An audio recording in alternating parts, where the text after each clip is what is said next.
Momen damkar duel dengan kembang api di Bandung.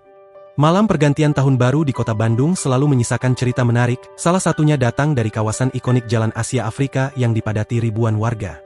Hal itu kini ramai usai dibagikan oleh akun Instagram @info_bandung_kota pada Kamis, 1 Januari 2026.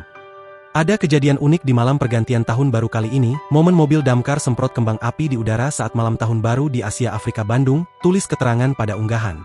Pada unggahan, nampak perekam video menyorot detik-detik pergantian tahun baru di kota Bandung. Kemudian, terekam kamera warganet saat mobil pemadam kebakaran yang bersiaga di lokasi justru terlihat berduel dengan kembang api. Petugas damkar nampak menyemprotkan air bertekanan tinggi langsung ke arah kembang api yang tengah meletus di udara. Aksi ini sontak menarik perhatian warga yang sedang merayakan detik-detik pergantian tahun baru 2026. Diduga, langkah ini diambil sebagai upaya preventif untuk memastikan percikan api tidak membahayakan kerumunan warga, mengingat padatnya lokasi tersebut oleh pejalan kaki dan pengendara motor.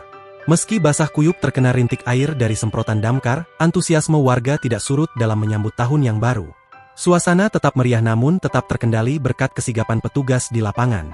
Usai ditelusuri, unggahan pertama kali dibagikan oleh akun TikTok @ciecechio pada Rabu, 31 Desember 2025.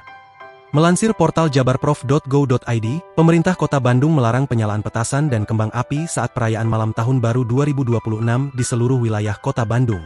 Kebijakan ini diambil demi menjaga keamanan, ketertiban, serta ketenangan masyarakat. Wali Kota Bandung, Muhammad Farhan menyampaikan, larangan tersebut akan diiringi dengan pengawasan ketat di lapangan. Farhan mengimbau masyarakat untuk menyambut tahun baru dengan sikap yang lebih bijak dan penuh empati, khususnya terhadap saudara-saudara di Sumatera yang tengah menghadapi musibah bencana.